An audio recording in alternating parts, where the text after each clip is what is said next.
자, 안녕하십니까 여러분. 자, 오늘은 목요일입니다. 어제 수요일 동영상 올렸고요. 오늘 올리고 있습니다. 참고하셔서 잘 들어주시고, 균형 잡기 동영상입니다. 어제부터 오늘까지 저와 저희 아내에게 있었던 변화에 대해서 설명하고 있습니다. 일단은 어떤 중량적인 변화는 저도 그렇고 저희 아내 같은 경우도 그렇고 아직 중량적인 변화는 없는 것 같습니다. 아직 저 같은 경우는 아무것도 차지 않고 있고 저희 아내는 왼손하고 왼쪽 옆구리에만 조금 차고 있고 다리 쪽은 안 차고 있고 그렇게 되어 있는데 일단은 사실 이제 엄밀하게 말하면 지금 저희 아내 같은 경우는 균형 잡기 상황에서는 약간 벗어난 거죠. 왠가 하면 오른손 왼손을 똑같이 차고 있는 게 아니라 오른손에 230, 왼손에는 230 더하기 200 정도 이랬으니까 430을 차고 있으니까 이거는 약간 아직도 길이끈이 약간 오른쪽에 있는 느낌이다. 그러니까 왼손을 더 차고 있으니까 길이끈이 맞아주고 있다 이런 뜻이고, 조금 더 가야, 왼쪽으로 조금 더 가야 이제 200g을 조금씩 내려올 수 있는데, 그러니까 지금 우리가 균형 잡기 상황이라는 거는 사실은 이제 양손에 200을 차고 나머지 거는 거의 다 붙는다. 물론 필요에 의해서 행주나 이런 것들 제가 오른쪽 앞주머니에도 넣기도 하고 옆구리 같은데 조금씩 차기도 했었죠. 균형 잡기에 들어와서도 제가 옆구리에 오른쪽 옆구리에 좀 차기도 했었고, 옆구리 같은 거는 하는데 이제 손의 중량이 동일시 되는 상황, 양손의 중량이 동일시 됐다는 거는 길이끈이 우리가 문제가 됐던 곳에서 정상적인 곳으로 왔다라는 거예요. 길이끈이 왼쪽으로 더 돌아가게 되면 왼손을 더 찰 수가 없게 됩니다. 그냥 똑같이 차든가 너무 돌아가 버리면 심지어 왼손을 벗어줘야 되는 그런 상황이 있을 수도 있다고 예전에 이제 균형 잡기, 제가 초창기 균형 잡기에서 한번 말씀드렸잖아요. 제가 왼손을 벗고 심지어 오른손을 더 무겁게 차기도 하고 막 그렇게 했었다라고 얘기를 했는데, 하여튼 그 정도는 일단 여러분들이 여러분 기억을 좀 돌이켜보는 측면에서 제가 다시 한번 점검해 드렸고요. 제가 이제 느꼈던 부분은 참 기립근이 너무 쉽게 요동친다 이런 좀 느낌을 받았어요. 기립근이 약간 오른쪽 풀린 것 같아서 왼쪽으로 조금만 이렇게 이렇게 팔 엇갈리면서 그죠? 뒤로 좀 뛰거나 왼손에 전화기 잡고 이렇게 좀 뛰거나 이러면 또 어느새 기립근이 왼쪽으로 가고 있고, 또 그거 왼쪽으로 가네 해서 또 오른쪽으로 또 이렇게 하다 보면 또 어느새 또 오른쪽으로 넘어가고, 약간 제가 뭘 느꼈냐면 기립근이 가운데에 와 있으니까 이게 약간 변형되게 행동을 하니까 이게 비대칭적으로 기립근을 움직여주니까 기립근이 참 잘 움직인다. 저 특별히 한 게 아니거든요. 사실 보여드렸죠. 이게 셀카 모드라서 이쪽이 왼손입니다. 그래서 그러니까 이쪽이 오른손인데 오른손에 이렇게 하면서 하여튼 이렇게 하면서 뛴 거예요. 왼손에 전화기 잡고 왼손에 전화기 이렇게 하니까 기립근이 왼쪽으로 확 돌아와 버리더라고요. 정말 한 두 번 정도밖에 안 떴어요. 근데 왼쪽으로 넘어와서 또 풀어준다고 오른손에 전화기 잡고 또 반대로 막 이렇게 뛰고 왼손을 올리고 오른손을 뒤로 뛰고 이렇게도 해봤고, 이제 제가 경험했던 그대로 얘기해 드리는데, 근데 제가 어제 진짜 느꼈던 건, 기립근은 이렇게 쉽게 움직일 수 있구나. 그러니까 처음에 기립근이 오른쪽으로 갔다가 왼쪽으로 올 때는 참 쉽게 오지 않았어요. 한참 걸렸거든요. 그때 기립근 얘기가 나오고는 거의 제가 보기 한 두 달 정도 걸렸던 것 같은데, 두 달 정도 걸려서 왼쪽으로 너무 넘어갔다가 다시 또 끌고 오는 그런 시간들이 있었거든요. 자, 일단은, 근데 제가 어제 느낀 부분은 기립근은 참 잘 넘어간다. 근데 여전히 왼쪽 팔, 왼쪽 겨드랑이, 왼쪽 가슴, 왼쪽 등짝에는 피가 계속 부족하구나라는 걸 자꾸 느끼게 돼요. 그러니까 이쪽에 있어야 될 피, 그러니까 왼쪽 팔, 왼쪽 겨드랑이, 왼쪽, 그죠? 내가 오른손잡이로 살았으니까 왼쪽 팔이 가늘거든요. 오른팔에 비해서 힘도 부족하고 아구 힘도 약하고 겨드랑이도 이렇게 뭐 운동기구 당겨보면 왼쪽 겨드랑이가 약한 게 확실해요.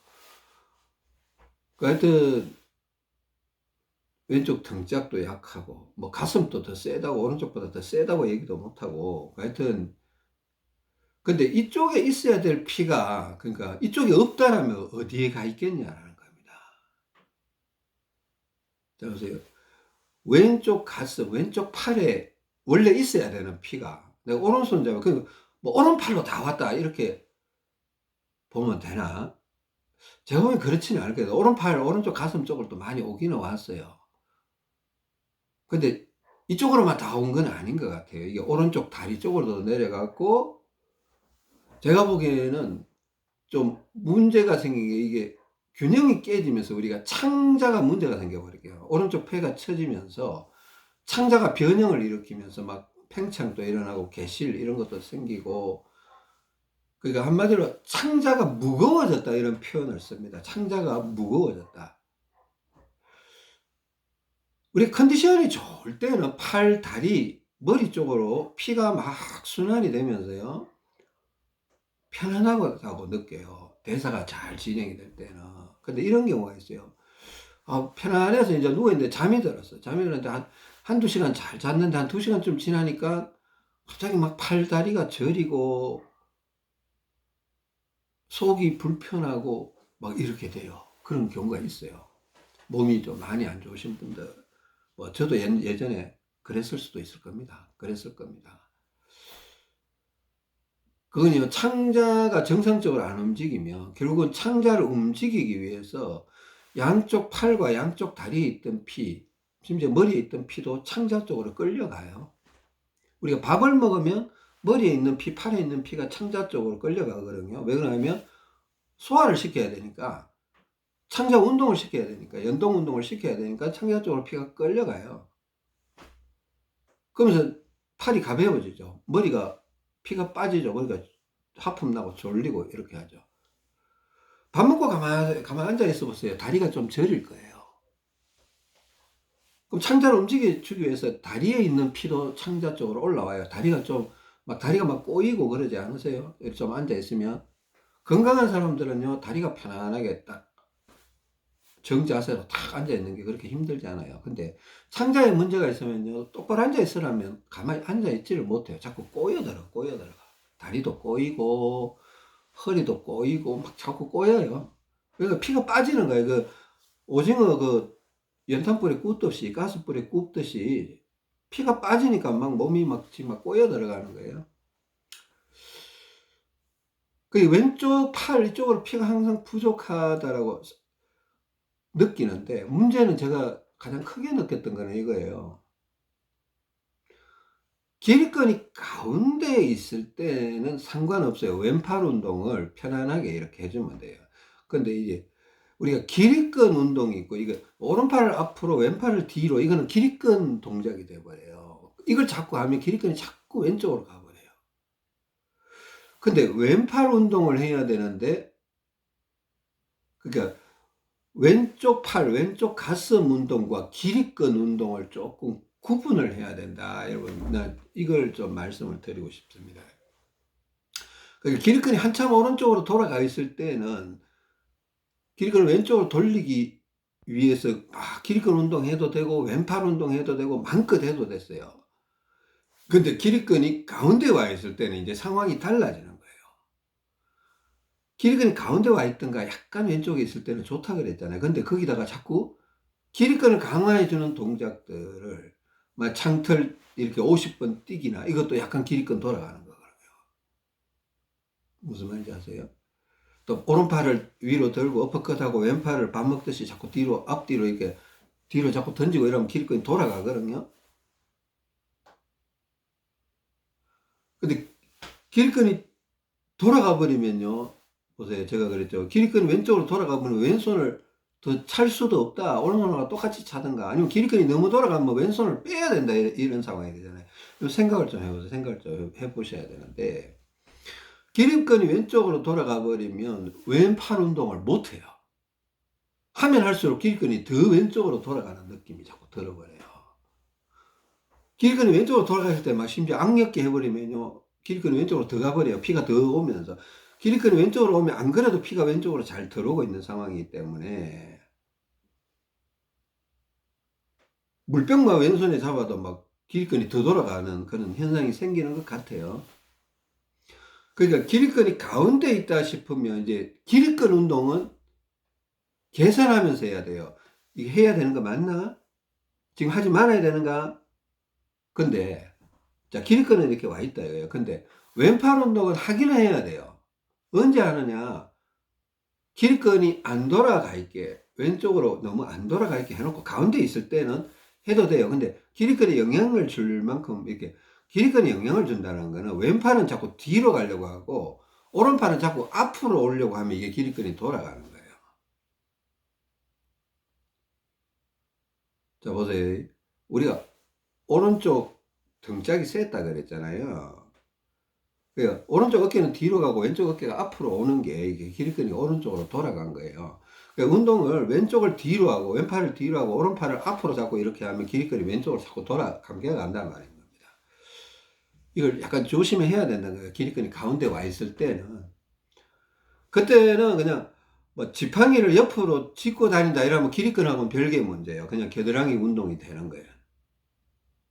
오늘 올려드린 동영상 중에 그냥 왼팔 이렇게 누르면서 한 두세 번 누르고 좀 띄워주고 또 왼팔 테이블 위에 두세 번 누르고 또 띄워주고 이거는 그냥 왼팔 운동이에요. 기립근 운동이 아니에요. 그 동영상에서 제가 얘기했죠. 기립근 문제는 따로 보셔야 됩니다. 라고 이렇게 말씀을 드렸거든요. 그죠? 자, 이 부분을 제가 최근 균형 잡기 상황에서 기립근이 야, 참 희한하게 잘 움직인다. 근데 기립근 동작을 안 하면 또 그냥 가운데 있는 것 같아요, 느낌이. 이렇게 걸어 다녀보면 저는 느낄 수 있겠더라고요. 이게, 그러면 이게 상체가 어깨 쪽이 오른쪽으로 좀 가는 건지, 왼쪽으로 약간 치우치려고 하는 건지, 좀 치우치는 현상이 생겨요. 한쪽으로 쏠리면. 가운데 있을 때는 치우침이 별로 없더라고요. 그냥 오른쪽도 가고, 왼쪽도 가고, 그냥 균형이 맞다. 그때는 그냥 왼팔 운동 내가 중간중간에 이래, 뭐, 이렇게 악력기도 좀 해주고, 가운데 있을 때는 악력기도 해주고, 어?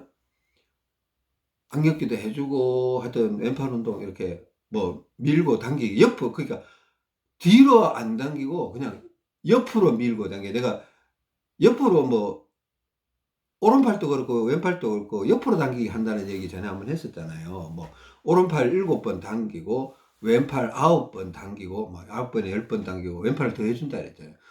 오른팔 7번 밀고 왼팔 9번에 10번 또 밀고 뭐 이런 식으로 한다든가 아니면 왼팔을 더 많이 할 때도 있습니다. 그냥 확실히 내가 왼쪽에 피가 많이 부족하다 싶으면 왼팔을 한 15번 이렇게 할 수도 있습니다.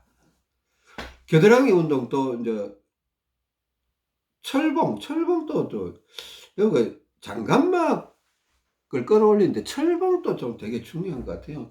제가 나중에 이거 얘기할 텐데 철봉을 여성들 좀 매달리든가 뭐 턱을 이렇게 걸고 매달리든가 아니면 그냥 공중에 안 떠도 괜찮아요. 겨드랑이 쪽에 이렇게 좀 매달려 있다가 나중에는 오른팔은 놓고 왼팔로만 이렇게 좀 매달려 있든가 아니면 스트레칭 바를 좀 당겨 주든가.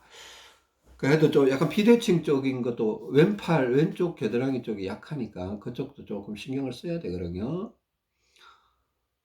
그러니까 그냥 이렇게 왼팔이 뒤로 가는 운동을 안 하면 기립근하고 상관없어요. 그냥 옆에서 왔다 갔다 하고 그냥 앞뒤로 같이 움직이는 건 상관없어요.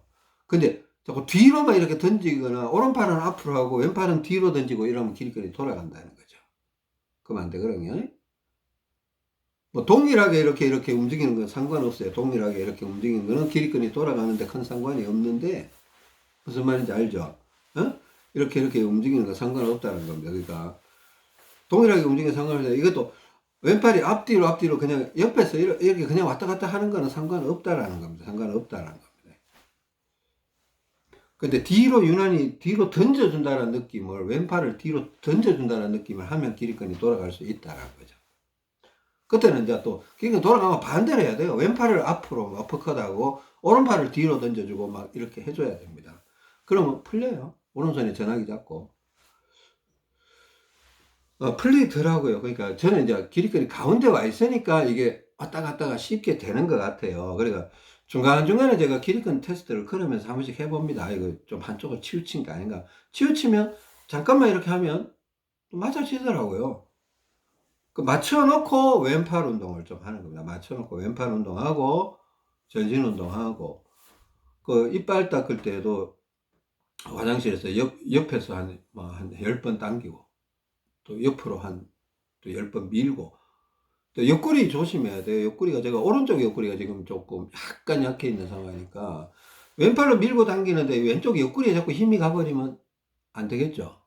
왼쪽 옆구리가 저 같은 경우는 더 센데 그때 약간 오른발에 힘 주고 그냥 팔 쪽에만 힘을 주려고 하고 옆구리 쪽에 힘이 전달이 안 되려고 약간 나름대로 신경을 쓰게 됩니다. 그러니까 왼팔에 힘 주고 그냥 왼발에 힘 줘 뿌리면 왼쪽 옆구리에 힘이 돌아버리거든요. 그럼 왼쪽 옆구리가 자꾸 세져 뿌리면 또 오른쪽 옆구리에 또 다시 모래주머니를 차야 될 상황이 생기는 겁니다.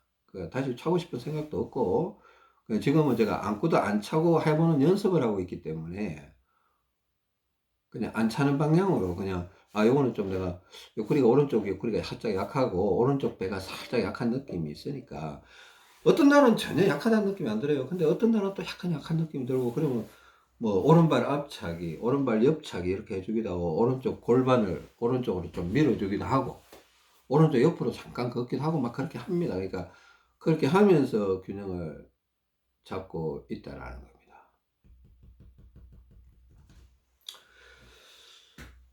자, 제가 느꼈던 부분은 그겁니다. 자, 기립근은 생각보다는 굉장히 잘 움직이고 있다. 예상외로 잘 움직이고 있다. 균형점에서 왼쪽으로 가기도 하고 오른쪽으로 오기도 하고 희한하게 잘 움직이더라. 이거. 근데 여전히 왼쪽 팔, 왼쪽 가슴, 왼쪽 겨드랑이, 왼쪽 등짝은 피가 많이 부족하더라. 심지어 어제 잘 때요, 왼쪽 손에다가 악력기를 스리슬쩍 아주 가볍게 잡고 잤었어요. 어제. 세게 잡으면 안 되거든요. 그냥 잡는 듯 안 잡는 듯. 자기 전에 그냥 몇 번 이렇게 주물락주물락 거리다가, 그 다음에는 잡는 듯 안 잡는 듯 하면서 이렇게 잡고 있었어요. 뭐 자다 보니 떨어졌더라고요. 아침에 보니까 어디 있는지 모르겠던데 머리맡에 와 있던데, 그럼 아침에 일어나서 다시 잡고 이렇게 아침 운동하고 일어났습니다. 근데 하여튼, 왜 그랬나 하면 이제, 내가 왼쪽 팔, 왼쪽 이쪽으로 피가 아직 부족하다, 턱없이 부족하다라는 걸 알고 있기 때문에, 막 급하게 막 채우려고 하지 않습니다. 그죠? 어제 악력기는 한 15번, 20번씩 한 3번 정도 했던 것 같아요, 어제. 해줘야 될 것 같더라고. 그동안 내가 오른손을 많이 썼던 죄가 있거든요. 군대에서도 오른손을 많이 썼고, 뭐 어릴 때 뭐 스케이트 만들고, 연 만들고, 뭐 칼 만들고, 활 만들고 하면서 오른손으로 톱질도 많이 했고, 나무하러 간다고 뭐 또 오른손으로 막 도끼질도 하고, 낫질도 하고 막 그런 것들이 있거든요. 그 오른손하고 왼손하고 힘 차이가 많이 나요. 진짜 많이 나요. 뭐, 한 3배 이상 차이 나는 것 같아요. 제가 보기에는. 그만큼 오른쪽으로 피가 많이 온다는 거죠. 근데 뭐, 대다수 일반인들은 뭐, 여성들은 이 정도까지 차이 나겠어요? 그래도 차이 나긴 날 거예요. 여성들도 뭐, 글씨도 많이 쓰고, 뭐, 요리한다고 또 뭐, 젓가락, 칼질, 뭐, 청소한다고 또 이렇게 걸레질, 뭐, 이런 거 많이 하잖아요. 그 나름 많이 사용했을 것 같은데. 하여튼 저희 아내도 왼쪽 겨드랑이 이쪽으로 확실히 피가 부족한 게 맞아요. 왼쪽 등짝도 그렇고. 근데 일단은 저희 아내 같은 경우는 창자 쪽에 약간 개실, 그러니까 팽창 성질이 아직도 남아있는 것 같아요. 팽창 성질이 남아있는 것 같아서. 이게 컨디션이 좋을 때는 이렇게 균형을 뭐 나름 운동을 하고 균형을 탁 맞추고 이렇게 좀 활동적으로 있을 때는 컨디션이 뭐 한 4시간 또 가고 5시간 또 좀 좋은 상태로 유지가 되고 이런 경우도 있습니다. 있는데 이게 뭐 그러지 못할 경우도 있거든요. 그러지 못할 경우가 뭐 팽창이 약간 또 힘을 낸다든가. 팽창이 힘을 내면, 개실이 힘을 내면 창자가 일단 안 움직여요. 팽창이 세지기 전에. 창자가 안 움직이면 창자에서 사지로 피가 못 빠져나가요. 못 뻗어나가요. 그럼 손발이 저리거나 아프기 시작하죠. 그죠? 자다가도 이런 현상이 생길 수가 있습니다. 균형이 맞을 때는 자는데 막 가스도 잘 나오고 상당히 편안하게 몇 시간 자다가 갑자기 막 다리가 불편해지고 손발이 막 차가워지고 손이 저려지고 뭐 이런 경우도 있을 수가 있어요. 그때는 이제 대사 진행이 끊어지니까 혈액의 흐름이 끊어진다는 거죠. 그죠? 뭔가 내 몸에 문제가 생기고 있다는 거예요. 팽창이 다시 힘을 낸다든가 혹은 어떤 형태든 혈액의 피의 흐름이 끊어지기 시작했다는 거죠. 피의 흐름이 끊어지면 어떻게 되면 가장 넓은 혈관 쪽으로 피가 쏠리게 돼 있어요. 그죠?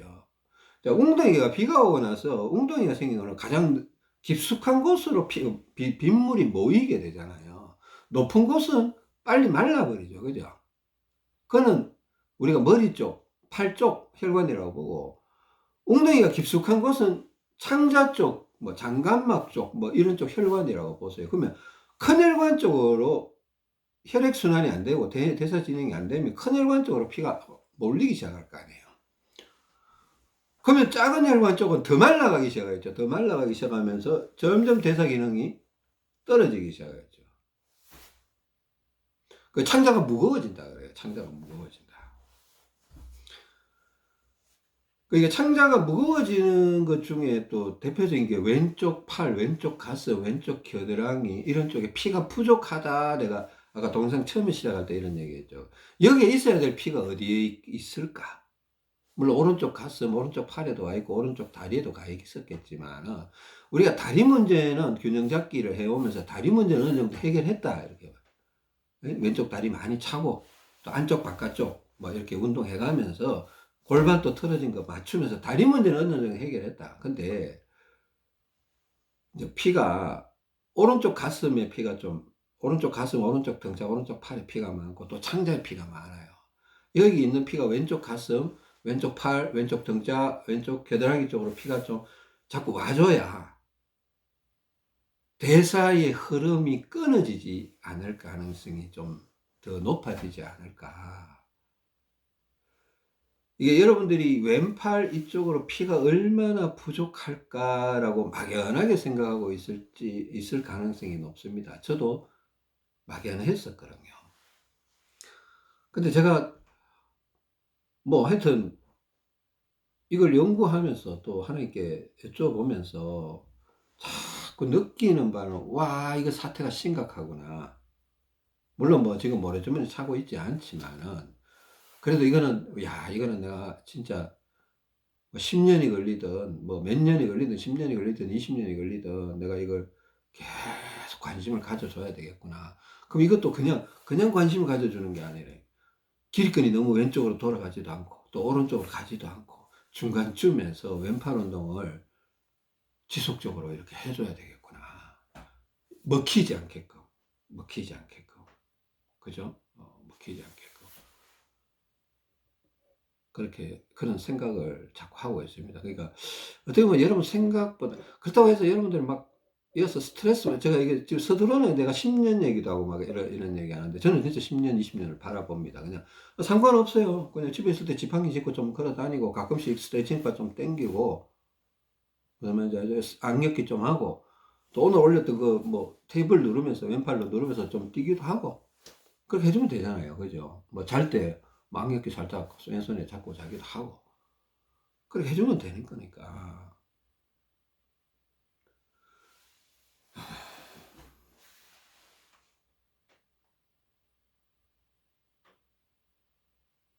저희 아내가 어젯밤에 좀 그런 느낌이 있었대요. 한 4시간 정도는 상당히 잘 잤다 그러더라고요. 밤에 잠자고 한 4시간 정도 잘 잤는데 4시간쯤 지나니까 갑자기 손발이 막 이렇게 다리가 좀 불편해지고 이 팔도 막 저리고 막 불편해지고 이게 상체 쪽에 피가 막 부족하다라는 느낌을, 다리도 부족했을 것 같아요. 다리도 부족하고 상체 쪽도 피가 부족하고 그 창자로 다 몰린 거예요. 뭔가 흐름이 끊어져 버린 거예요. 그래서 급한 김에 막 가슴에다가 이래 막 모래주머니를 뭐 좀 올리니까 2kg 하나, 1.5kg 하나 막 이렇게 한 2개, 3.5kg죠. 그렇게 올리고 뭐 오른쪽 배, 왼쪽 배는 저희 아내 같은 경우는 기본적으로 조금씩 올립니다. 뭐 왼쪽 배 500g, 오른쪽 배 250g 이렇게 세로로 우리 보충할 때 자주 했다 그랬잖아요. 그러니까 가슴에 이렇게 올리니까 피가 이렇게 쓱 다시 창자에 있던 피가 이제 얘 가슴에 올린다라는 거 가로로 올렸어요. 가로로. 응? 지금 약간 균형 잡기 상황이니까 그 어떤 때는 왼쪽 가슴에도 조금 올리기도 합니다. 지금 왼손을 조금 더 차고 있으니까. 자, 이게 다 연결이 돼 있어요. 왼손을 더 차고 있다는 거는 기립근이 아직 오른쪽이 더 약간 더 세다라는 거잖아요. 그때는 왼쪽 가슴에 좀 올려야 되거든요. 그러니까 오늘 아침에는 왼쪽 가슴에는 안 올린 것 같아요. 보니까 그냥 가로로 이렇게 2kg 하나, 1.5kg 하나 올리니까 횡격막이 들릴 거 아니에요. 횡격막이 들리고 그러니까 폐가 좀 수축이 되고 그러니까 피가 이제 슬 돌기 시작하니까 좀 편해지는 거예요. 편해지고 급한 김에 양손에 500g짜리 모래주머니를 탁 잡으니까 피가 쓱 들어오니까 그 팔에 있던 피, 다리에 있던 피가 창자로 끌려가 버린 거죠. 끌려가 버렸으니까 이제 또 강제로 끌고 와야 되는 거예요. 그리고 다리는 이제 발을 막 까딱까딱까딱까딱 거리기도 하고 이렇게 다리 운동을 이렇게 뭐 하여튼 누워서 뭐 어떻게 하든 다리 운동을 이렇게 하고 있으니까 피가 이제 살살 퍼져나가니까 창자에 있던 피가 다리와 가슴, 팔 쪽으로 이렇게 뻗어 나오니까 이 사람 몸이 슬 살아나고 이거 뭐 제가 가르쳐 준 것도 아니고 본인이 그걸 느껴서 그렇게 대처를 했다고 하더라고요. 잘했다. 잘한 거다, 진짜. 그 팔이 저리고 이거 피가 막 빠져나가고 있는 거예요. 그 피가 어디로 가겠습니까? 창자로 간다. 이게 대사 흐름이 끊어진다. 우리가 체했다 그러면 창자에 문제가 생기는 거거든요. 체했다라는 거는 대사 장애가 일어났다라는 거예요. 대사 증후군이라고 그러더라고요. 그죠? 예, 그런 것들이 모여서 대사 증후군이 돼버리는 거예요. 변비가 자꾸 모이고 설사가 모이고 뭐 하여튼 이런 모든 병들이 결국은 마지막 집결지는 장기예요. 창자 아니면 폐, 뭐 간 이쪽으로 가는 거예요. 그죠? 창자 문제가 가장 크죠.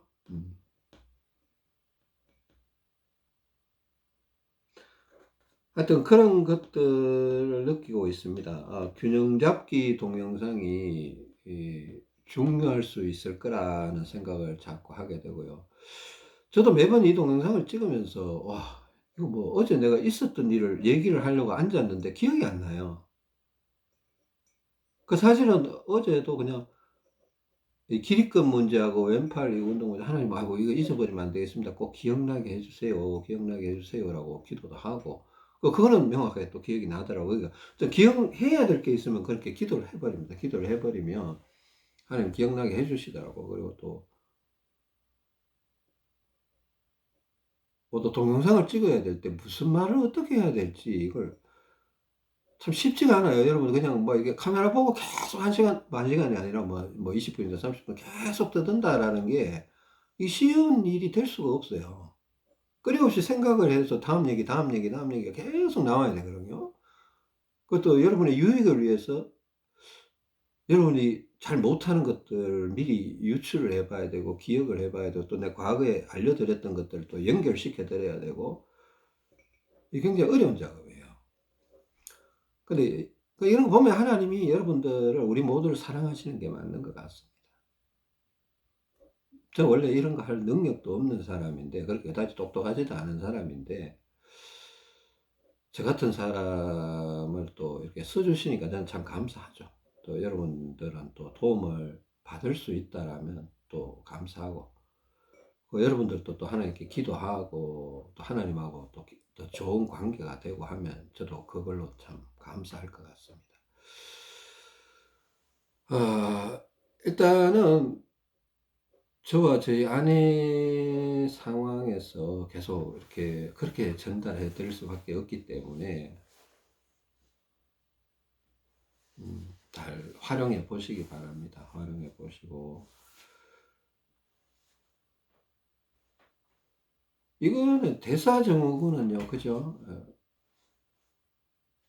제가 노화로 가는 병이라 했습니다. 그러니까 어떻게 보면 좀 적나라하게 말하면 그냥 죽어가는 병이에요. 이 땅에 태어난 사람 모든 사람이 죽지 않습니까? 그죠? 결국은 대사 기능에 문제가 생겨서 죽는 거예요. 그래 대사 증후군이라고 하는 건데, 그게 대사 증후군 속에 사람이 죽을 때 뭐로 죽냐? 폐렴으로 죽느냐? 뭐 간암으로 죽느냐? 뭐 죽는 방향은 뭐 교통사고로 죽느냐? 여러 가지 많을 수가 있는데, 결국은 대사 기능에 문제가 생겨서 뭐 뇌가 망가져서 죽는다. 뭐 갑상선이 망가져서 죽는다. 신장이 망가져서 죽는다. 뭐 하여튼 여러 가지가, 대장이 망가져서 죽는다. 뭐 이렇게 특정한 부위들이 문제가 나타나죠. 우리 이제 어떻게 보면 현대의학에서는 이제 그런 걸 이렇게 부분적으로 이렇게 잡아서 들어가는데, 제가 보기에는 대사 기능 전체가 망가지면서 가장 취약한 부분에 그 문제가 터져 나온 것 같아요. 그럴 가능성이 높아요. 그러니까 균형을 잡고 혈액순환이 정상적으로 자꾸 돌아가면 어떻게 보면 생각보다는 좋은 결과가 있지 않겠나, 좋은 결과가 있지 않겠나, 그런 생각을 자꾸 하게 되고.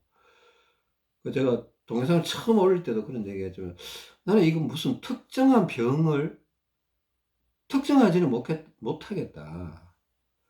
이거 우리가 알고 있는 대다수의 병과 관련이 있는 어떤 좋은, 좋은 방법 같다. 저는 좋은 선물이라고 생각합니다. 하나님이 주신 선물이라고 생각하는데, 하여튼 여러분들이 잘 활용하셔서, 좋은 결과를 이끌어내기까지 하여튼 최선을 다해 봐야 됩니다. 쉽지 않다고 했잖아요. 그죠? 쉽지 않습니다. 근데 구하는 자에게 하나님 주신다고 하시니까 기도해 보시고 꼭 구해내시기 바랍니다. 이상입니다. 감사합니다.